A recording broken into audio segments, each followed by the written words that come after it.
pessoal, vamos lá. A gente vai falar sobre a disciplina de processo civil 4, né, que trata aí dos procedimentos especiais aí do CPC, tem aí uma vinculação aí bastante grande aí com as tutelas provisórias, né? Então, a gente vai tratar aqui de tutela antecipada, de tutela de urgência, de tutela de evidência, que é uma novidade aí que foi... Antigamente era só ela surgia aí dentro de um arranjo jurisprudencial, mas aí o legislador infraconstitucional aí, né, acabou disciplinando a matéria aí na regra do artigo 311, em diante do novo CPC de 2015, e a partir daí, então, a gente passou também a ter a tutela de evidência regulamentada, né? Então, assim, a gente vai pegar aqui, principalmente, a partir da regra do artigo 300 em diante do CPC, tá? Vou até colocar aqui para vocês aqui na tela, para vocês poderem ir acompanhando aí, tá? Então, olha só, a gente começa aqui no título 2, ó, para a gente poder tratar, então, da tutela de urgência. Regra aí a partir do artigo 300, ó, segundo o qual dispõe o seguinte: a tutela de urgência será concedida quando houver elementos que evidenciem a probabilidade do direito e o perigo do dano ou o risco ao resultado útil do processo, tá? Então, olha só, primeira coisinha aí que eu queria que vocês tivessem em mente era o seguinte: eu até preparei aqui um comparativo aqui, uma pequena ilustração aqui, como que funcionava no CPC de 73 e como que o regramento dessa disciplina passou a ser tratado a partir do advento do CPC 2015. Então, olha só, pela regra do CPC de 73, a gente tinha uma sistemática completamente diferente. Então, a gente tinha 3 tipos de processos. Esses processos eram autônomos, tá? Isso daqui é importante você tá anotando isso daí. O procedimento, então, era autônomo, ou seja, você tinha um procedimento, um processo, né, separado, né, do processo principal. Ele podia ser tanto incidental, ou no curso incidental, quando acontece no curso do processo, ou poderia ser também antes do início da ação, mas, enfim, era tratado isso daqui em um processo autônomo, muito embora ele fosse distribuído de forma apensa, ou seja, ele ficava ali apensado, né, no processo principal. Quem aqui já teve a curiosidade, ou é que vocês são muito jovens, né, então eu acredito que vocês não chegaram ainda a pegar a época do processo físico. Alguém aqui se lembra ainda da época do processo físico? Chegou a ter contato? O Wellington já teve contato com o processo físico, Wellington? Sim, professor. Em 2015 eu fui estagiário de nível médio. Então, como é que era o processo apenso lá? Era uma corda que amarrava ele, não era assim que funcionava? Isso, várias cordas, as cordinhas. Exatamente. Então, isso daqui, gente, é só para vocês terem uma ideia do que é um processo apenso, tá? Você tem 2 procedimentos, 2 processos, 2 cadernos processuais, né? E eles eram apensados um ao outro, literalmente amarrados mesmo, por meio de uma corda. Então, você puxava um, vinha o outro junto. Aliás, a ideia de processo apenso era justamente esse. Obviamente que, justamente em 2015, quando a gente teve a implantação do procedimento eletrônico, especialmente aqui no estado de Rondônia, a partir da implantação do PJE, Processo Judicial Eletrônico, a gente passou a ter o procedimento eletrônico, então o processo é virtual, ele fica lá cadastrado, vinculado, mas isso daí de forma eletrônica é mais simples de você visualizar, né? Porque você só abre o sistema lá, ele já vem os dados, inclusive aparece lá qual que é o processo de referência, o principal, o recurso, o processo apensado, e você vai lá e clica nele, e você tem acesso tanto ao processo principal quanto ao processo apenso. Isso daí é a sistemática do CPC de 73. Era assim que funcionava. Os procedimentos eram autônomos, os processos eram separados, inclusive com numeração diferente. Então, você tinha uma numeração para ação cautelar e tinha uma numeração para a ação principal. Tá? Então, basicamente, era assim que funcionava lá no CPC de 2003, do CPC de 73, tá? Então, tanto no CPC de 73, quanto no CPC de 2015, né, você tinha lá uma situação que o procedimento podia se dar tanto de forma incidental, ou seja, no curso do processo, quanto no início do processo, tá? E esses 3 tipos de processos que a gente tinha lá no CPC, daí com a reforma do CPC de 2015, passou a ser praticamente só 2, né? Porque você tinha lá o processo de conhecimento, que era o processo em que você discutia o direito propriamente dito. Você está, então, você entra com a ação judicial, petição inicial, tem a contestação, tem lá a fase de produção de provas, audiência, sentença, enfim. Você vai constituir o direito. É um processo que a gente chama de cognição, ou seja, é o processo de conhecimento. E você tinha o processo de execução, que é o processo em que você vai dar efetividade ao direito que foi constituído, inclusive, na fase judicial.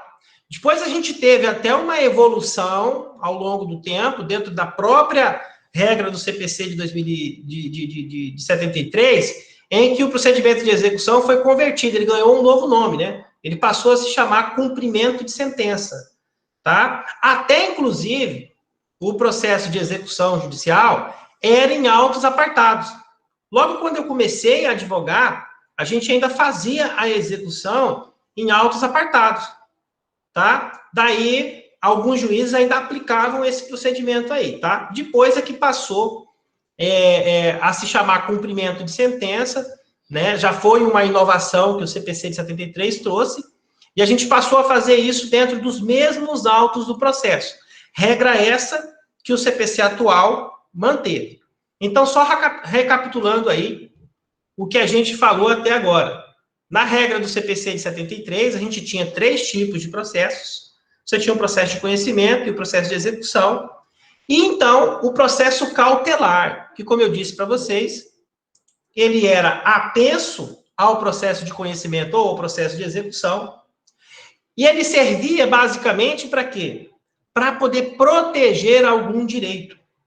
Exemplo aí mais comum que a gente pode ter de um procedimento cautelar. Quem tem ideia aí do que seria um procedimento cautelar? Que exemplo que a gente poderia trazer aqui para a sala de aula? Alguém tem alguma ideia do que seria? Um exemplo seria, por exemplo, numa ação de divórcio, em que houvesse bens a partilhar e uma das partes pedissem para que bloqueasse os bens, no sentido de que em quem tivesse o nome não vendesse, desse um jeito de dispor, né, do patrimônio, para que não fosse dividido da maneira correta. Perfeito, Paulo. A gente chegou agora exatamente no ponto que eu queria. Quando a gente fala em proteger ou assegurar o direito, ou resguardar o resultado útil desse processo, a gente está vislumbrando justamente essa hipótese aí, tá? Então, olha só, o exemplo que você deu foi perfeito, porque, veja bem, se você tem um divórcio, tá? Imagina aí, um casal barraqueiro, o pessoal tá brigando lá entre eles, lá, e a mulher tá quebrando tudo dentro de casa. O que o camarada vai fazer aí? Para poder não quebrar... Você já viu aqueles vídeos lá que a mulher sobe em cima do carro, sapateia, quebra vidro, vai com o carro e bate no muro, de propósito? Então, o que ele faz ali? Justamente objetivando ele assegurar, proteger o patrimônio, que futuramente vai ser feito a divisão, a partilha de bens, ele pede uma medida cautelar para justamente o quê? Proteger o bem. Daí pode ser um sequestro, pode ser um arresto, pode ser uma indisponibilidade de bens para não permitir que ele dissipe, dilapide ou faça alienação de bens de forma indevida. Então, o exemplo que você citou aí é perfeito, porque ele se enquadra exatamente nessa situação. Então, um exemplo clássico aí que a gente teria, né, de procedimento cautelar, de processo cautelar, é justamente a medida cautelar é justamente a medida cautelar de bloqueio de bens, tá? Por quê? Porque é a medida judicial cabível para você poder o quê? Proteger, assegurar ou resguardar o resultado útil do processo. Tá, vamos lá. E como é que ficou, gente, a partir do advento do CPC de 2015? Como é que ficou aqui a partir do CPC de 2015?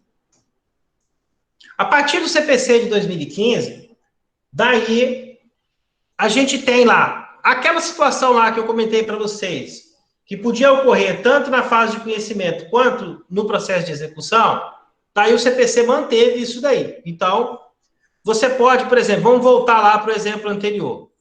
No exemplo lá que a Paula disse, tá? A medida cautelar pode ser requerida tanto no início do processo, vamos supor que eles deram entrada agora no divórcio, pode ser feito antes do divórcio, inclusive, porque vamos supor que você tem, inclusive, indícios já de dilapidação desse patrimônio, antes mesmo de você entrar com a ação. Você vai ter que aguardar todo o procedimento, a sentença e o trânsito em julgado, os recursos, para poder pedir a medida cautelatória. Com certeza, o que vai acontecer? Não vai ter utilidade, né? O risco para o resultado útil do processo é muito alto. Então, exatamente mediante a demonstração da existência desse risco, é que você demonstra para o juiz, num caso concreto, que você precisa que ele antecipe essa medida cautelatória, né, que ele conceda a medida liminar, para poder dar proteção para o patrimônio que vai ser dividido lá na frente. E você pode ter uma situação também que o problema pode acontecer durante o processo. Então, vamos imaginar aqui, o casal lá entrou com um divórcio, está indo tudo muito bem, só que daí, de repente, o camarada arranja uma namorada nova.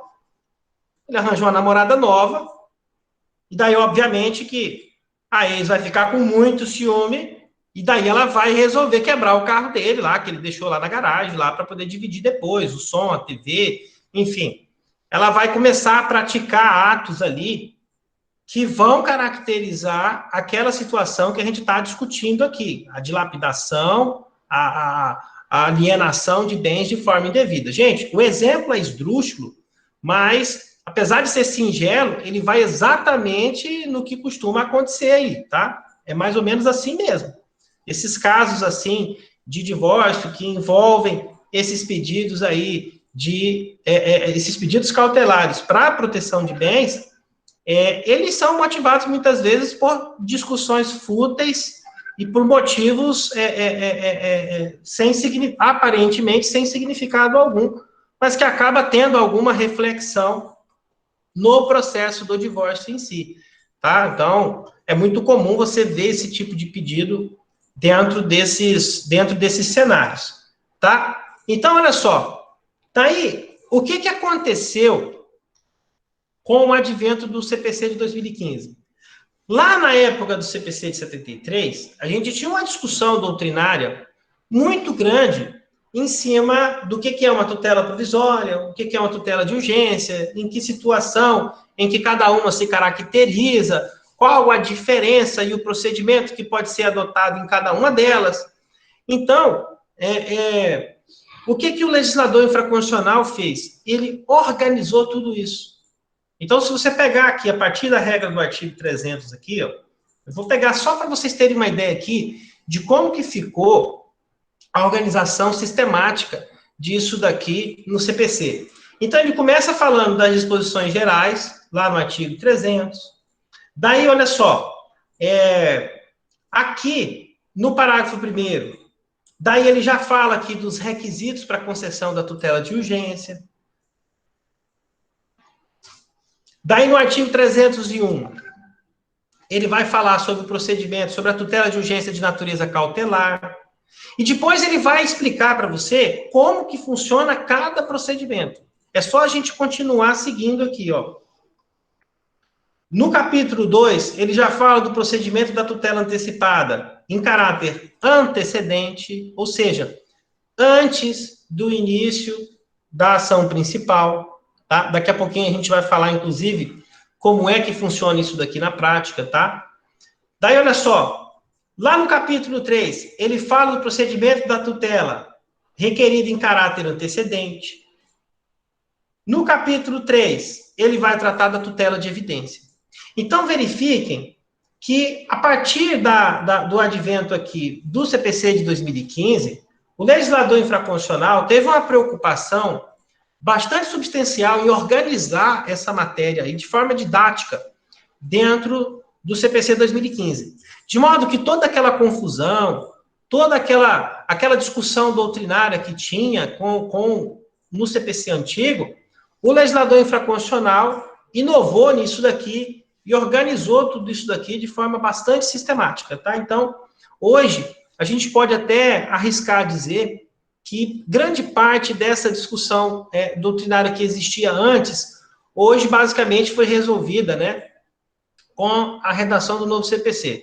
Obviamente, gente, que a gente tinha aí um CPC antigo, de 73, né, o próprio projeto aí do CPC de 2015, que teve aí como um dos principais mentores, autores, o ministro Fux, né, do STF, ele foi um dos grandes idealizadores aí do texto, né, da redação, né, do novo Código de Processo Civil, resolveu muita coisa. E também compilou, de alguma forma, né, muito do que já estava sendo adotado pela jurisprudência, principalmente dos tribunais superiores. Não tem muita decisão aí do STJ, do STF, tem muita jurisprudência aí que foi incorporada no novo texto do CPC de 2015, resolvendo, assim, alguns gargalos que a gente tinha aí do CPC de 73, tá? Então, é sempre importante a gente ter em mente aí que a redação do novo CPC, ela também foi, de alguma forma, aí o resultado de uma construção jurisprudencial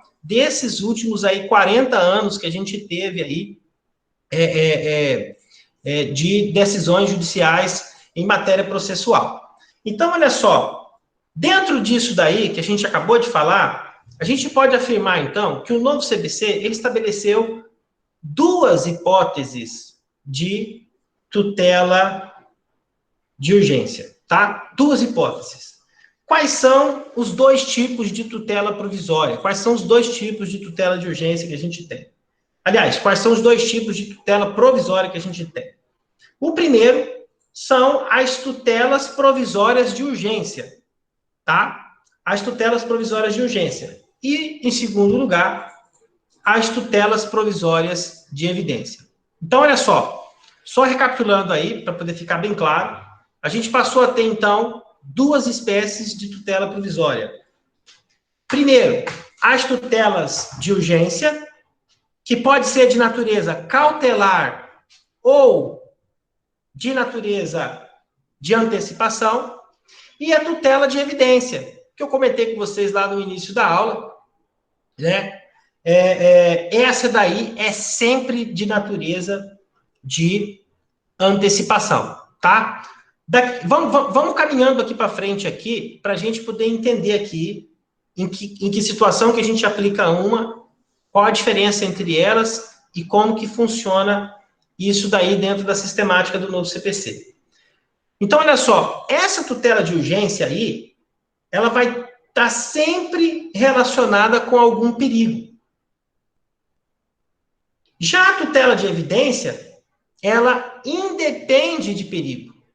Então, em primeiro lugar, aí, eu queria que vocês começassem a visualizar qual a diferença entre a tutela de urgência e a tutela de evidência.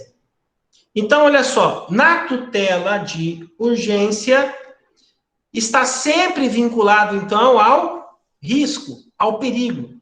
Lembra lá do exemplo? Lembra do exemplo da Paula? Existe o risco de dilapidação do patrimônio. Então, qual o tipo de tutela que a gente vai aplicar? É a tutela de urgência. Por conta do quê? Por conta do perigo de dano. Tá certo? E quando é que a gente vai visualizar a tutela de evidência? A tutela de evidência, como o próprio nome já sugere, basta o preenchimento de alguns requisitos que estão lá no artigo 311, né, para poder possibilitar a antecipação que é sempre o quê? A satisfação do próprio direito. Tá? A gente vai falar sobre isso daqui, né, um pouquinho mais para frente. A gente vai ter aqui a oportunidade da gente ter uma aula específica só para poder tratar disso, tá? Mas eu vou fazer aqui para vocês aqui a leitura aqui do 311 aqui, só para vocês terem, assim, uma noção geral e a gente diferenciar um pouquinho aí a tutela de urgência da tutela de evidência, tá? Então, olha lá o que diz a regra do artigo 311, ó. A tutela da evidência será concedida, olha lá, independentemente da demonstração de perigo de dano ou de resultado ou risco ao resultado útil do processo. Quando? Daí ele vai elencar aqui as hipóteses, ó. Do inciso 1, ficar caracterizado o abuso de direito de defesa ou o manifesto propósito protelatório da parte. 2, as alegações de fato puderem ser comprovadas apenas documentalmente e houver tese firmada em julgamento de repetitivos ou em súmula vinculante, tá? Os julgamentos repetitivos e a sistemática que ele segue, vocês estudaram isso daqui lá em CPC, lá em Processo Civil 2, regra lá do 927 do CPC, né? São aquelas decisões que são que de observância obrigatória pelos tribunais inferiores e os juízes. Isso daqui é fruto do quê? Daquela função, né, que os tribunais superiores têm, tanto o STJ quanto o STF, de uniformização da jurisprudência em todo o país.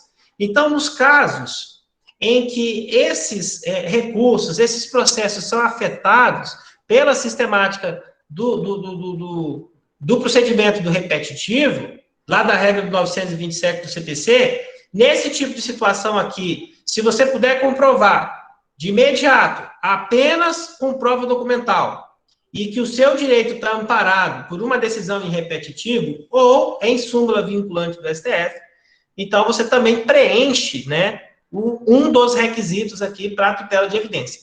Vale ressaltar que não precisa o preenchimento de todos esses requisitos.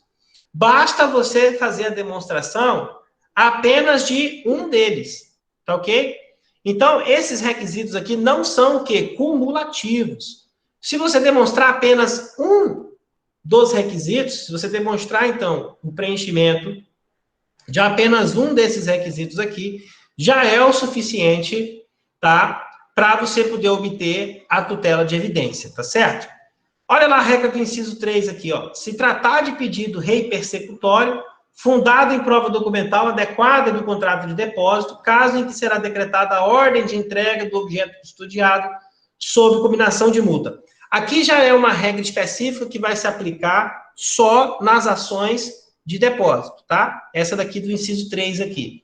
E lá do inciso 4, ó. A petição inicial for instruída com prova documental suficiente dos fatos constitutivos do direito do autor, a que o réu não opõe a prova capaz de gerar o quê? Dúvida razoável, tá? Isso daqui tem mais a ver também com o princípio do ônus da impugnação específica e a pena de confissão ficta, né?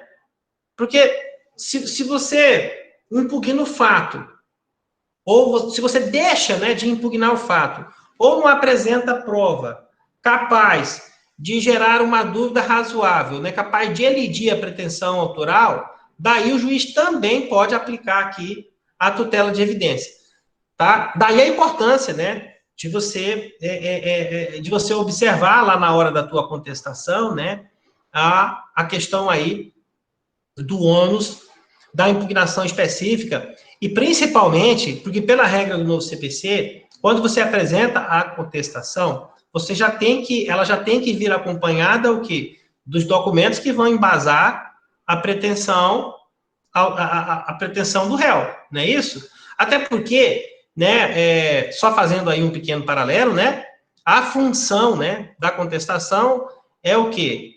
É você demonstrar o quê? O fato impeditivo, modificativo ou extintivo do direito do autor.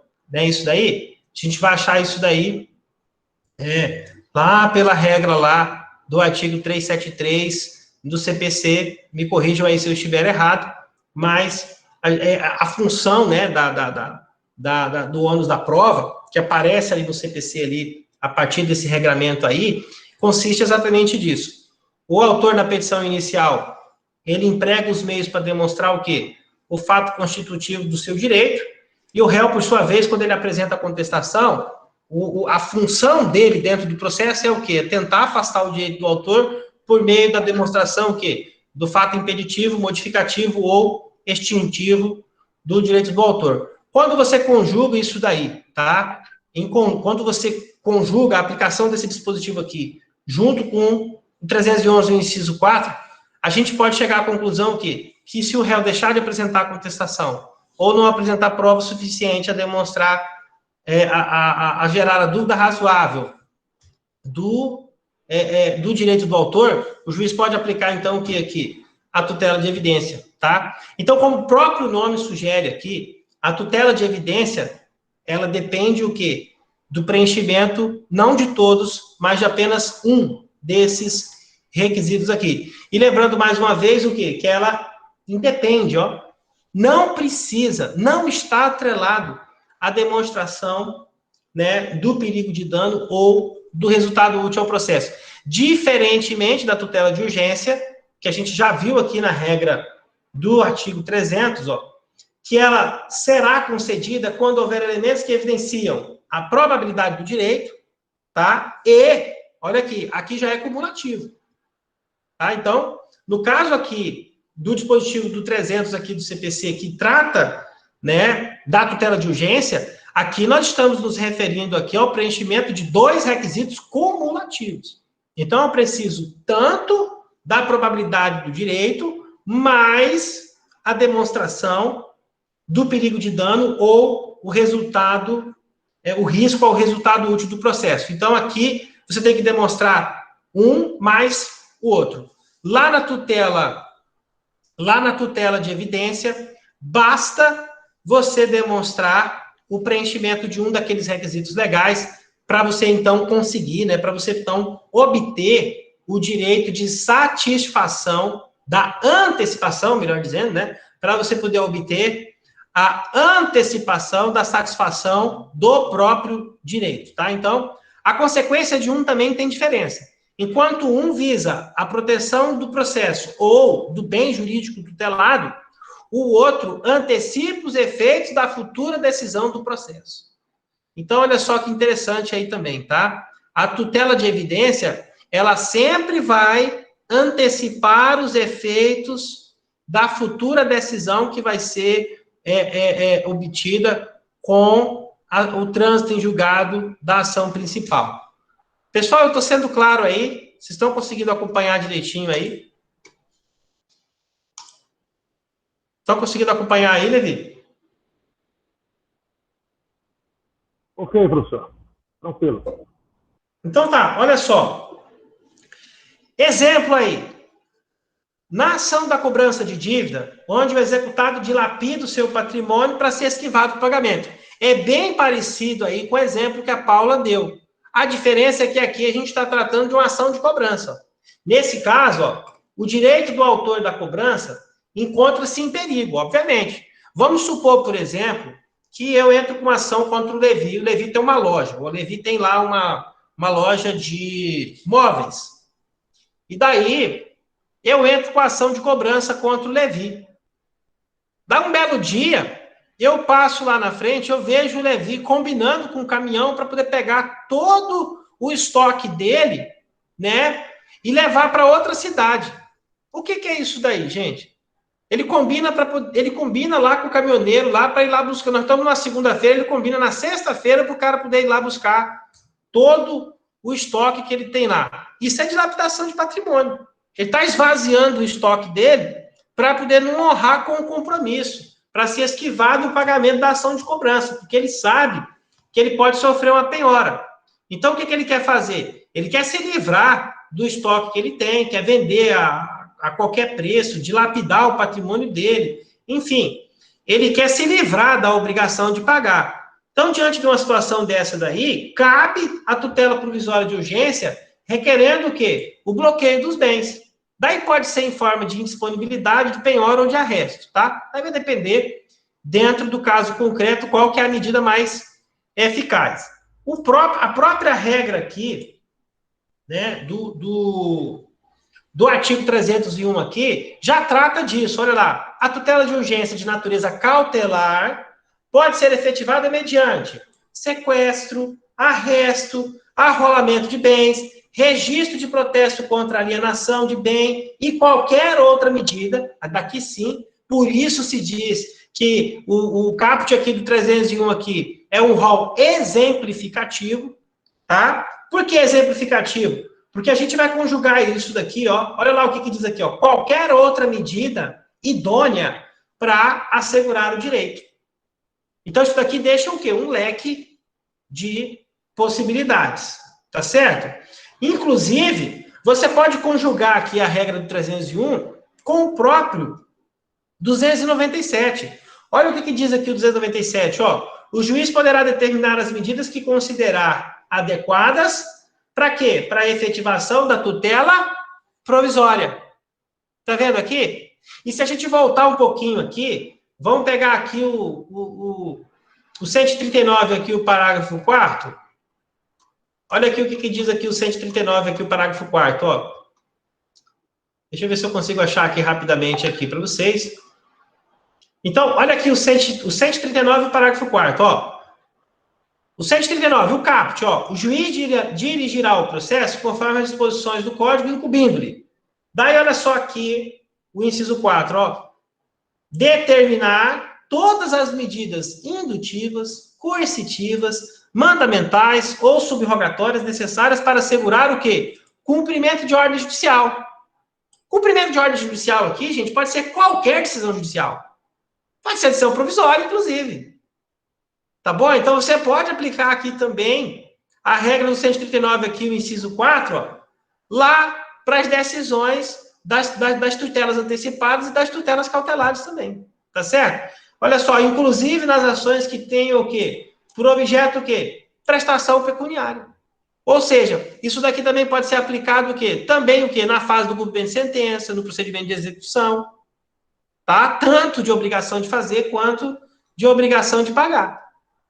Tá certo? Então, resumindo aí, a gente está diante aqui de um novo cenário, tá? O CPC de 2015 aqui, ele te dá muita ferramenta para você poder trabalhar. Ele te dá, basta você conhecer essas ferramentas aqui para você poder conseguir, então, obter isso daqui de maneira prática, razoável, e sempre, né, dentro daquele princípio lá se não me engano, está aqui no início aqui do CPC aqui, exato, aqui, olha aqui a regra do artigo 4 aqui, olha lá, as partes têm o direito, o quê? De obter em prazo razoável a solução integral de mérito, incluído o quê? A atividade, olha só que legal isso daqui, ó, incluída a atividade satisfativa, tá certo? Então, é justamente com base nesses princípios aqui, nesses dispositivos aqui, que você encontra respaldo, inclusive, para aquelas decisões que são mais polêmicas, como, por exemplo, suspensão de CNH, bloqueio de passaporte, né? Ontem mesmo, na aula de ontem, a gente estava comentando com os alunos lá, eu mostrei para eles lá o caso. Deixa eu ver se eu até acho aqui para mostrar para vocês também. Justiça manda cortar a energia para forçar o Estado a nomear aprovado em concurso. Ó. Inclusive, se a gente pegar pela matéria aqui, a decisão foi provisória. Ele aplicou o 297 do CPC porque a decisão, ó, era provisória, ou seja, ela entrou com mandado de segurança para poder ser nomeada no concurso e o juiz deferiu a tutela antecipada, inclusive aplicou aqui a regra do 297, ó. Isso aqui é ação de obrigação de fazer, gente. Tá vendo aqui que interessante? A gente nem tá mais, né, trabalhando aquele exemplo lá que a Paula deu de obrigação de pagamento. Aqui a gente está trabalhando aqui dentro de um exemplo de uma obrigação de fazer, que é nomear um aprovado no concurso público, né? Que, assim, eu acredito que vários de vocês aqui já devem ter ouvido falar, ou de repente até algum de vocês aqui já passou por uma experiência dessa, fez o concurso e precisou ali entrar com um mandado de segurança para poder garantir a posse no concurso. Vocês já ouviram falar disso daqui também, não já? Com certeza vocês já ouviram aí, já viram aí que isso daí já aconteceu com alguém que vocês conhecem, porque isso aqui é bastante corriqueiro de acontecer. Então, dentro desse exemplo aqui que a gente deu, para obrigar o Estado da Bahia a cumprir com a decisão lá, daí foram bem mais além, ó. Tá? Além de aplicar o 297, ele aplicou lá o 139, inciso 4, ó, e mandou cortar a energia do imóvel onde a Secretaria de Administração da Bahia funciona, para obrigar o governo a nomear uma candidata aprovada o quê? Em concurso público. Daí ele até coloca aqui, ó, que nesse caso a medida surtiu efeito, ó, que a nomeação foi publicada no Diário Oficial, né? Então, isso daqui que é o bacana, né? Que é quando a gente começa quando a gente começa a enxergar como que a matéria processual se entrelaça entre si. Então, a gente usou aqui dispositivo lá da fase de conhecimento, do 139, do inciso 4. A gente aplicou aqui o 301 da tutela da antecipação de tutela de urgência. A gente aplicou aqui o 297 também, que dá efetividade às decisões provisórias, tá? Então, quando a gente começa a trabalhar esses aspectos aqui dentro do novo CPC, tá? A gente começa, então, a dar vida para o processo, né? É justamente quando a gente conjuga isso daqui tudo junto, é que a gente começa, então, a dar vida para o processo. Vamos voltar aqui para o nosso slide, que eu tenho mais coisa para mim poder falar com vocês. Olha só, eu preparei aqui, justamente, um esqueminha aqui, para vocês verem na prática, como é que funciona a classificação da tutela provisória dentro da sistemática do CPC de 2015. Então, vamos lá, olha só. Regra do artigo 300. A gente já viu aqui que a tutela de urgência, ela está capturada lá na regra do artigo 300. Tá aí, olha só. Lá no parágrafo 3º, vamos dar uma olhadinha aqui, o que ele fala aqui. Olha aqui. Aqui na regra do parágrafo 3º, ele diz o seguinte, ó. A tutela de urgência de natureza antecipada não será concedida quando houver o quê? Perigo de irreversibilidade dos efeitos da decisão.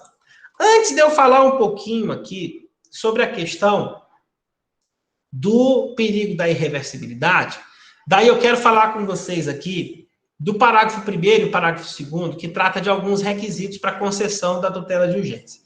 Então, vamos lá. Primeiro, em relação ao caput, eu já disse isso daqui, vou só reforçar mais uma vez. A gente tem que demonstrar o preenchimento de alguns requisitos, né? Probabilidade do direito e o dano ou o risco ao resultado útil do processo. Daí, se a gente vier aqui para a redação do parágrafo 1º, daí olha lá o que ele fala, ó.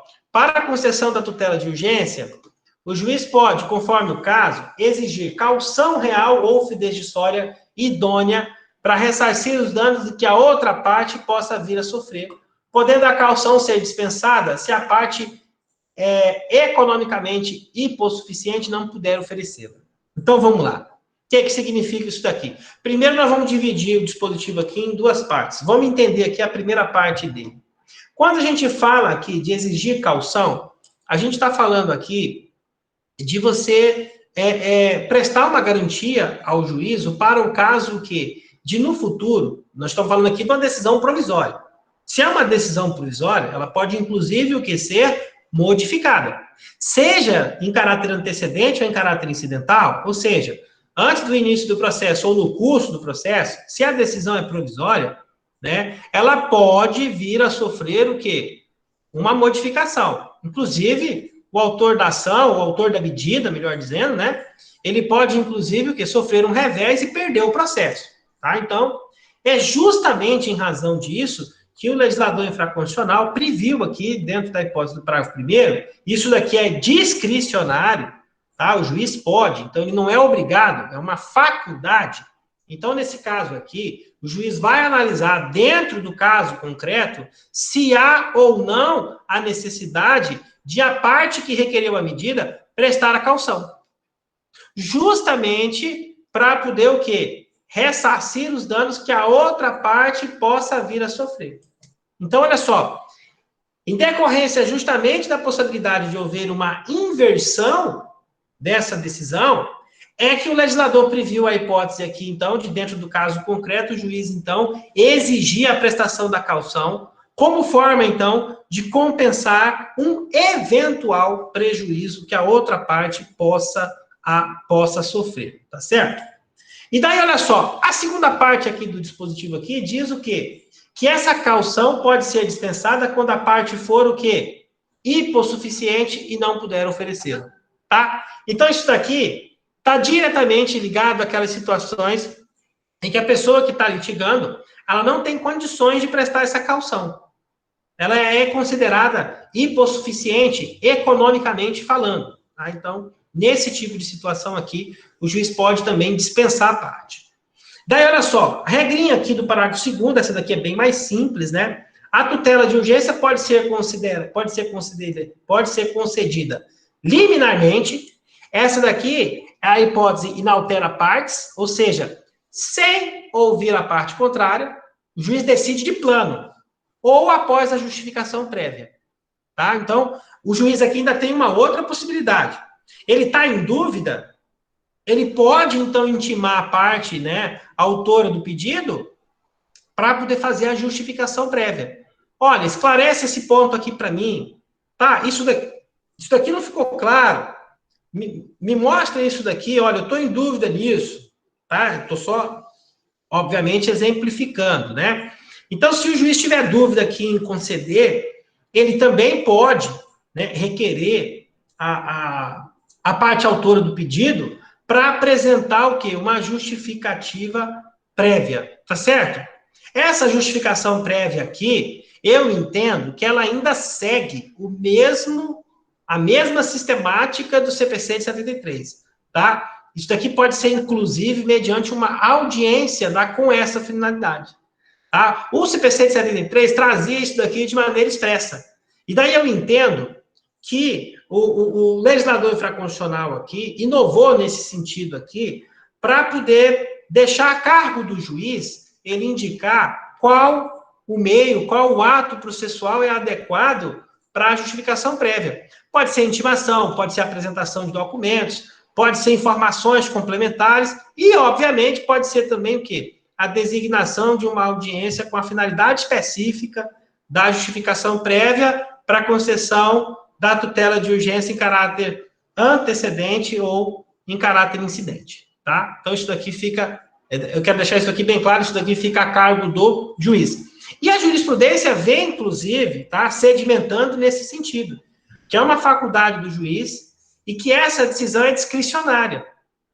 Então, tanto a concessão da tutela quanto a exigência da caução, tá? A jurisprudência vem caminhando nesse sentido aí. A gente tem várias decisões aí dos tribunais apontando que é uma decisão discricionária do juízo. É o juízo que analisa isso daí dentro do caso concreto, tá? Muito embora alguns doutrinadores defendem que uma vez demonstrado o preenchimento desses requisitos aí, seria uma obrigação do juiz conceder, né, o direito à parte, né, sob pena aí de uma negativa de prestação jurisdicional.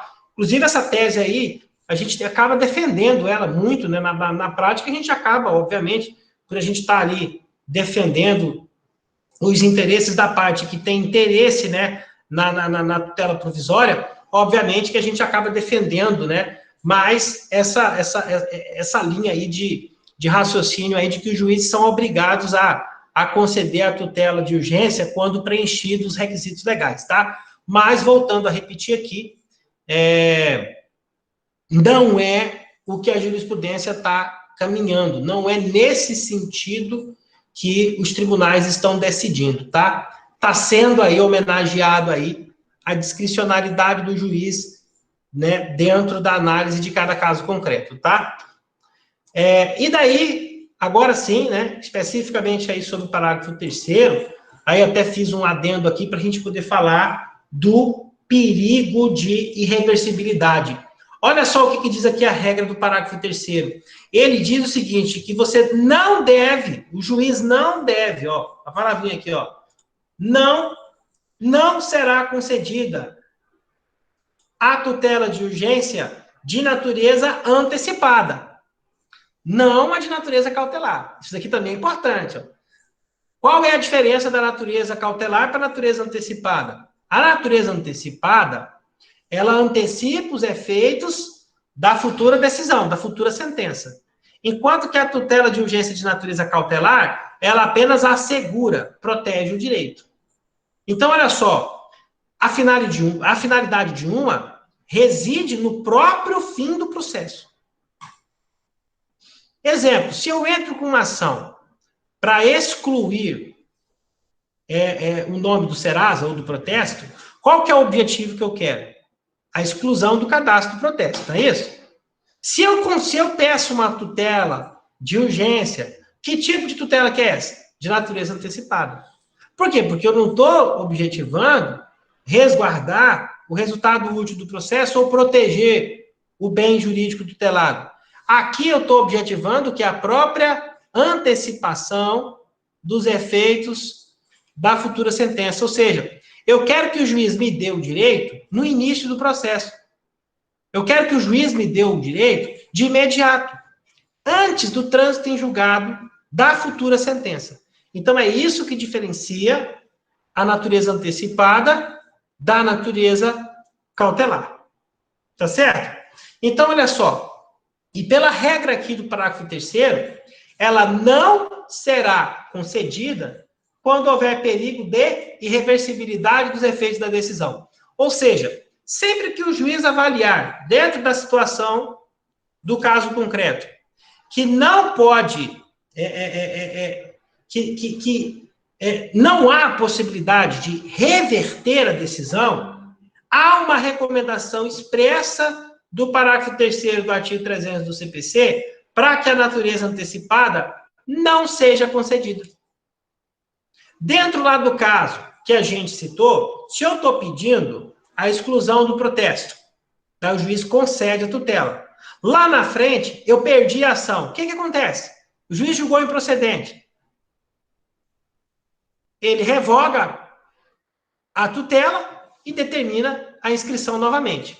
Isso é a reversão da medida. Então, se ele pode reverter a medida, se ele pode retomar o processo ao seu status quo ante, se a situação pode retornar ao estado anterior, nesse caso aí, ótimo, beleza, perfeito. Pode ser concedida a tutela de natureza antecipada.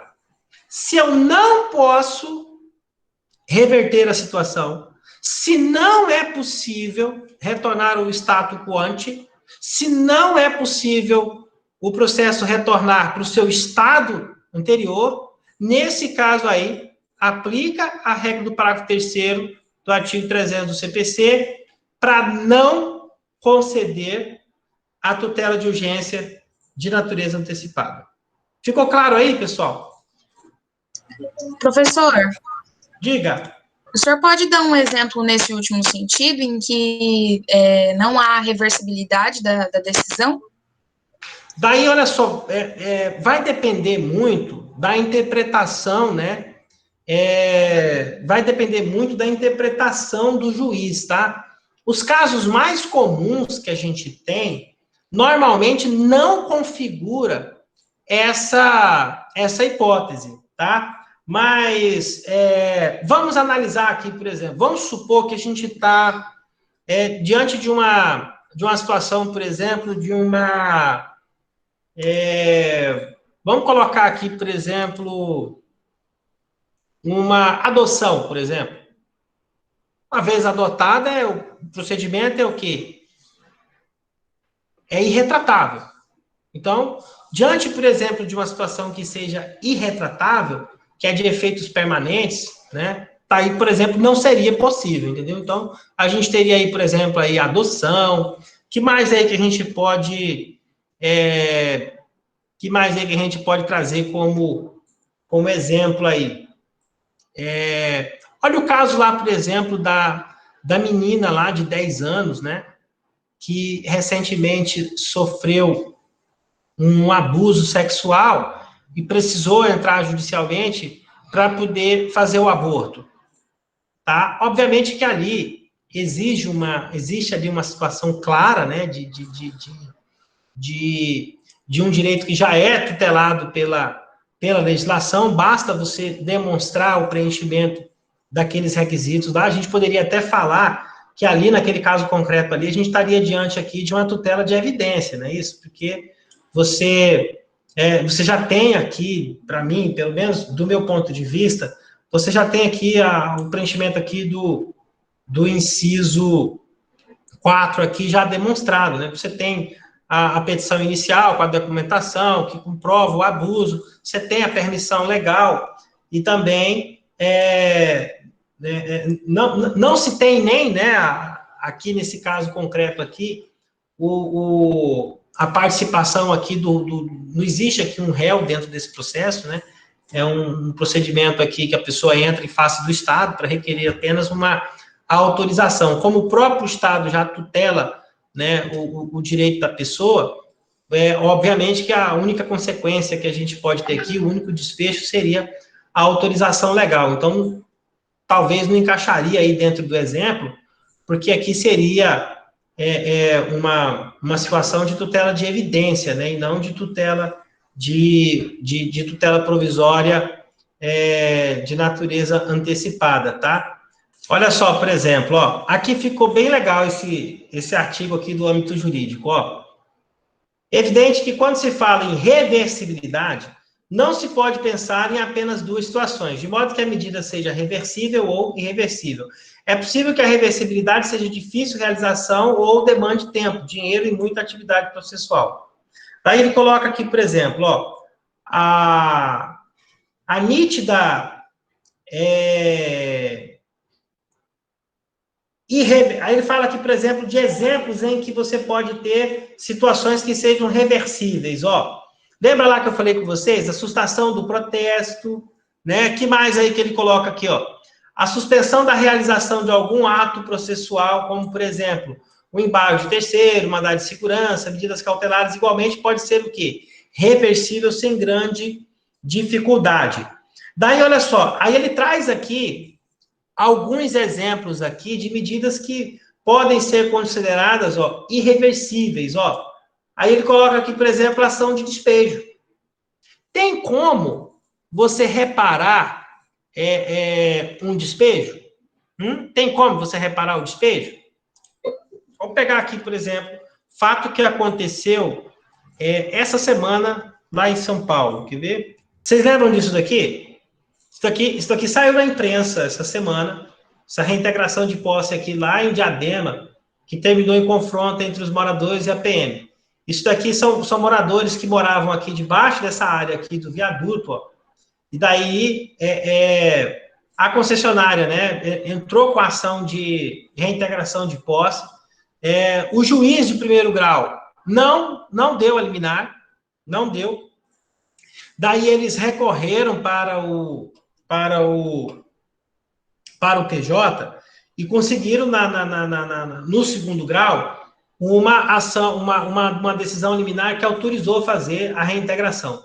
Isso daqui são fotos, ó, que mostram, né, cenas aqui lamentáveis aqui, né, da reintegração de posse. Isso daqui é um assunto muito sensível, tá? Eu não estou aqui defendendo as pessoas que estão invadindo o patrimônio particular, né, a propriedade privada. A gente sabe que o direito tutela o direito de propriedade, mas, por outro lado, a gente também tem que pensar aqui um pouquinho também na questão humana, na situação que essas famílias vão ficar, para onde que essas famílias estão sendo encaminhadas, enfim, né? A gente vive num país de muitas desigualdades, de muitas distorções, né? Inclusive de muitas injustiças também. A gente pode até afirmar que talvez nem todos que estejam aqui nessa situação aqui realmente são pessoas que não têm condições. Pode ser que no meio aqui tenham baderneiros, pessoas que, enfim, de algum modo não precisavam estar ali, ou que foram massa de manobra. Enfim, a gente sabe também da questão politiqueira, né, que tem por detrás disso daqui. Não vou aqui me alongar muito, mas a gente vai se ater aqui, principalmente aqui, a questão do preenchimento do requisito aqui, principalmente aqui do parágrafo 3º, tá? Evidentemente, né, que ali não é uma questão de despejo, é uma questão de reintegração de posse. Mas se a gente fizer aqui uma comparação aqui, é muito difícil de você conseguir enxergar aqui que isso daqui é reversível, né? Porque uma vez você tirou essas pessoas de lá, e a gente não sabe aqui por qual motivo que eles invadiram lá, quais são as condições dessa propriedade, enfim, mas uma vez que eles invadiram lá, se eles forem retirados de lá, as pessoas que foram lá retiradas à força dali, você não tem como mais reverter a situação delas, né? Vocês concordam? Alguém pensa diferente? Que é difícil de você reverter a situação? Não que a decisão foi justa. A pergunta é, você consegue reverter a situação? É complicado de você reverter, não é? Então, é compreensível que o juiz de primeiro grau tenha adotado a linha de raciocínio no sentido de negar o pedido liminar de reintegração de posse. Vocês concordam? Não é muito difícil de você concordar com ele, tá? Obviamente que as razões também que o tribunal lançou na decisão que concedeu a liminar de reintegração, invocando aí o direito da propriedade e tal, essa coisa toda aí, também tem a sua plausibilidade, né? Eu até diria que isso é um dilema muito grande, né? E para isso que a gente tem o judiciário. A gente deposita essas questões lá e eles nos dão uma alternativa, eles nos dão uma solução para o caso, tá? Eu só estou tentando aqui levar vocês a uma reflexão de que tanto a decisão do primeiro grau quanto a decisão do segundo grau, no caso concreto aqui, tem os seus méritos, tá? Inclusive a decisão do juiz, que baseou aqui, muito provavelmente aqui, na impossibilidade de você reverter essa situação aí, o quadro que você vai criar com tudo isso, né? A situação que essas pessoas, de vulnerabilidade que essas pessoas vão ficar e a inércia, né, do Estado em conseguir reverter tudo isso. Então, isso daqui sempre pesou muito nessas decisões. Eu falo isso para vocês até por experiência própria.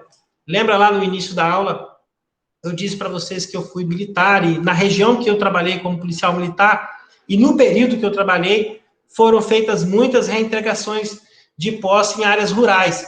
Você sabe que o conflito agrário é um problema aí que já está no país aí há pelo menos uns 50, 60 anos, sem uma solução plausível, né? Entrou e saiu o governo, e a gente nunca teve uma política agrária, de reforma agrária que fosse realmente eficiente e que resolvesse esses confrontos e essa violência no campo. O fato é que você tem essas situações aí que perduram aí até a situação, até os dias de hoje, você tem muita invasão, você tem muitos problemas aí envolvendo sem terra, fazendeiros, indígenas, né? É muito complicado tudo isso daí, e o judiciário fica no meio de tudo isso. Tem que aplicar a lei, o juiz não pode se furtar de decidir, e muitas das vezes você tem ali um problema social também para você poder resolver. Então, eu não critico quem usa esse argumento para decidir, às vezes, em favor do que está ali, naquela condição ali, mas, por outro lado, eu também entendo perfeitamente a situação ali do camarada que é o legítimo proprietário da terra, né? Porque ele também tem um direito sobre ela, né? O Estado é que deveria, né, assistir as pessoas adequadamente, né, retirá-las daquele local e assisti-las adequadamente. Como nem sempre o Estado tem condições de fazer isso, daí o judiciário não concede a liminar. Entendeu mais ou menos como é que funciona? Você tem um direito ali que tem que ser constitucionalmente resguardado, né, do legítimo direito aí da propriedade, mas, ao mesmo tempo, você tem, às vezes, um judiciário aí que se preocupa ali com o estado em que essas pessoas vão ficar, e muitas das vezes essa decisão aí da reintegração de posse, que leva em consideração aqui o parágrafo 3º aqui, o impacto disso daqui, principalmente o impacto social, daí você vê aqueles juízes lá que são mais reticentes, são mais cuidadosos, vamos dizer assim, né, em conceder essas decisões aí, tá? Até, assim, a título de curiosidade, e eu posso falar sobre isso daqui para vocês aqui com bastante tranquilidade, essas decisões aqui de reintegração de posse, e se vocês observarem aqui a própria matéria, tá? Quem assistiu o vídeo lá, deixa eu ver se a gente acha aqui até algumas imagens. Não, nessa reportagem aqui não tem imagens. Mas se vocês observarem lá, vocês vão ver tratores, gente que entrou, retira tudo aquilo ali, tira aquele pessoal, material, tudo de lá, limpa a área toda, depois faz tudo isso daqui é o próprio dono da propriedade que tem que gastar. Até para você poder conseguir uma decisão favorável, muitas das vezes, você tem que demonstrar para o juiz que você vai proporcionar tudo isso daí, que o Estado não vai ter que gastar com nada. É interessante, né? Porque você teve a sua terra invadida, a sua propriedade invadida, e às vezes você ainda tem que garantir ainda que é você que vai pagar o trator, é você que vai pagar a mão de obra, é você que vai pagar pelo plano da execução, a despesa toda que tiver relacionada à reintegração de posse, tá? Então, só a título de curiosidade aí para vocês saberem como é que funciona isso daqui na prática, tá? Então, eu participei, por exemplo, de algumas dessas operações aí, já faz um pouquinho de tempo, né?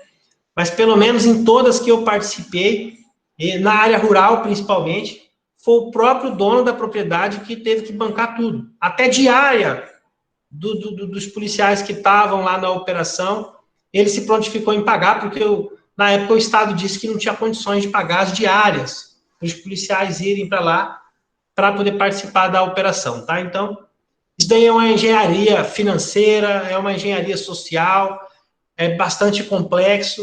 A gente não vai entrar no mérito de tudo isso agora.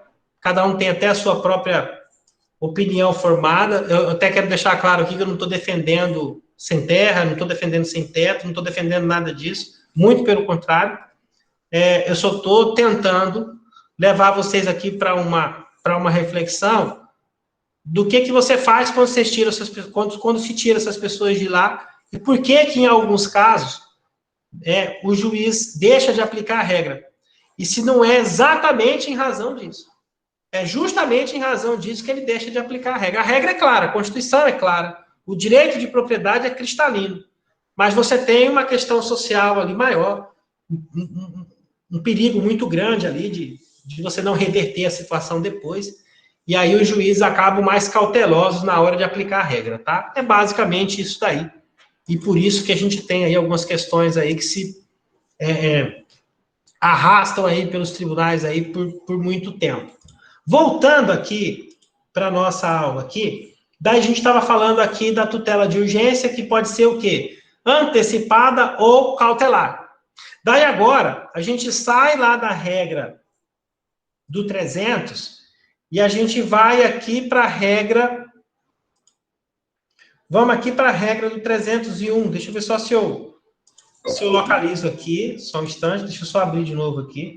Opa. Aqui, beleza, vamos lá. Vamos aqui para o 301 aqui, daí lá diz o seguinte, ó. Olha aqui a regra aqui do 301. Olha lá.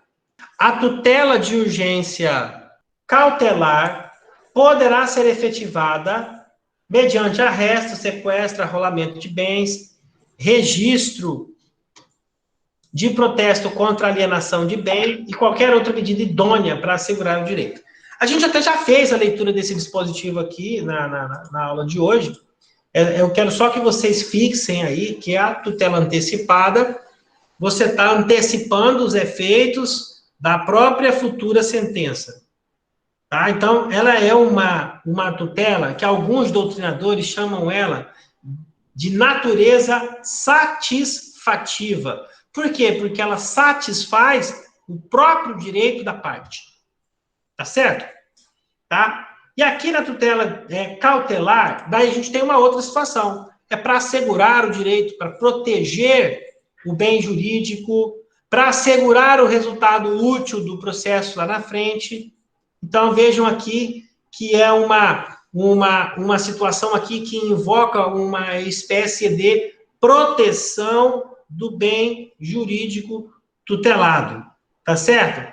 E daí, só para a gente poder finalizar aqui, ó, ela pode ser em caráter antecedente ou incidental. O que é em caráter incidental? É quando ela ocorre no curso do processo.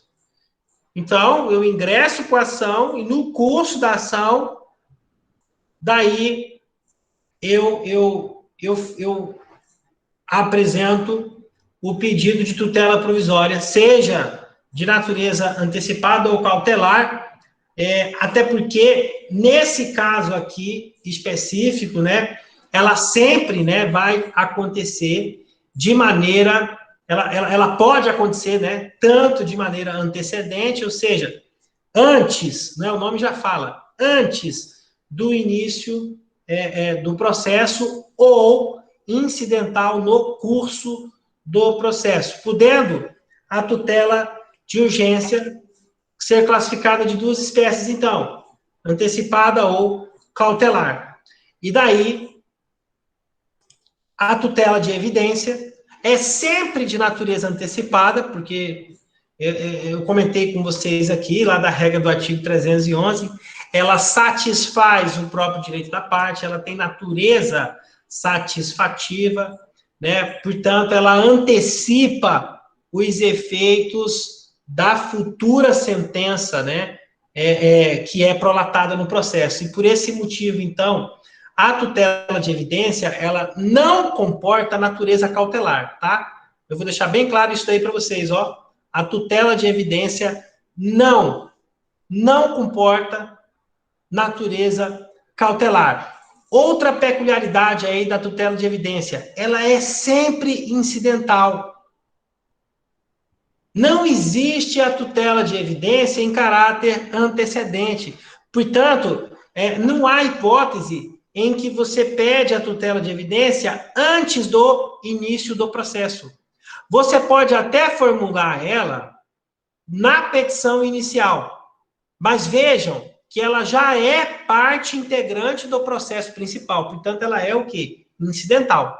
Se o pedido de tutela provisória aparece na petição inicial, então ele é de natureza incidental. Por quê? Porque já faz parte do pedido principal, da ação principal. Está no bojo do mesmo processo. É diferente da regra do procedimento do caráter antecedente, quando você pede a tutela provisória em caráter antecedente, que você entra com a ação cautelar ou com a tutela provisória de urgência, tá? E depois você apresenta o pedido principal nos mesmos autos. Tá lá na regra do 308. Eu vou até fazer a leitura aqui para vocês aqui. Olha o que diz o 308, ó. Efetivada a tutela cautelar, o pedido principal terá de ser formulado pelo autor no prazo de 30 dias, caso em que será apresentado que nos mesmos autos em que deduzido o pedido de tutela cautelar, não dependendo do adiantamento de novas custas processuais. Lembra que eu falei com vocês que na sistemática do Código de 73, o procedimento era autônomo?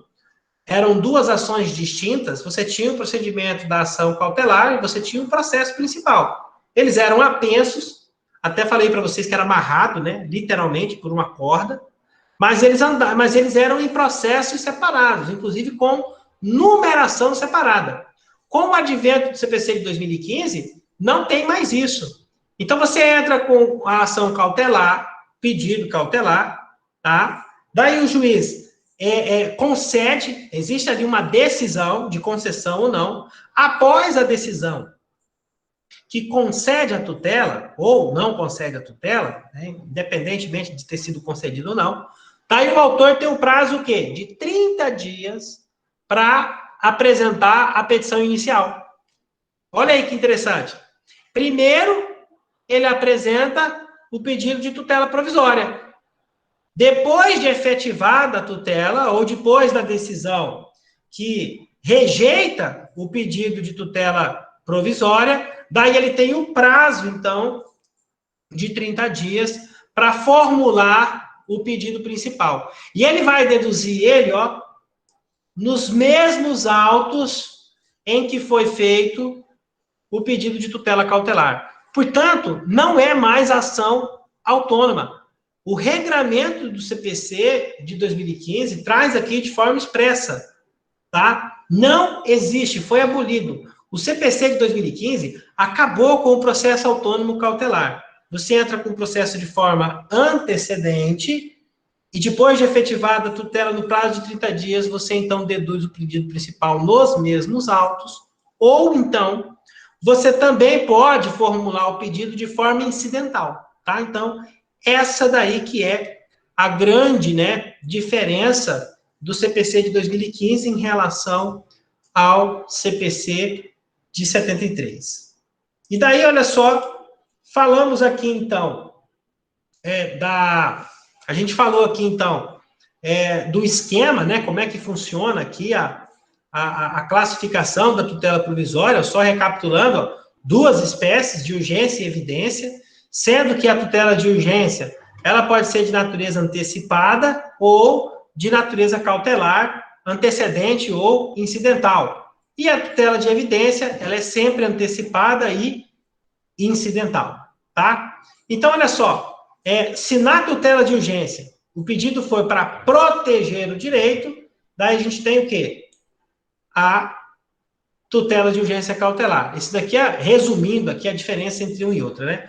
E se na tutela de urgência o pedido foi para antecipar o próprio direito, a natureza satisfativa, daí a gente tem, então, uma tutela de natureza antecipada. E a tutela de evidência aí, sempre pela regra lá do 311, tá? Vamos fazer aqui, então, um intervalozinho aqui, um pequeno break aqui. Vamos fazer, então, um intervalozinho aqui, tá? 15 minutinhos aí, a gente volta, tá bom?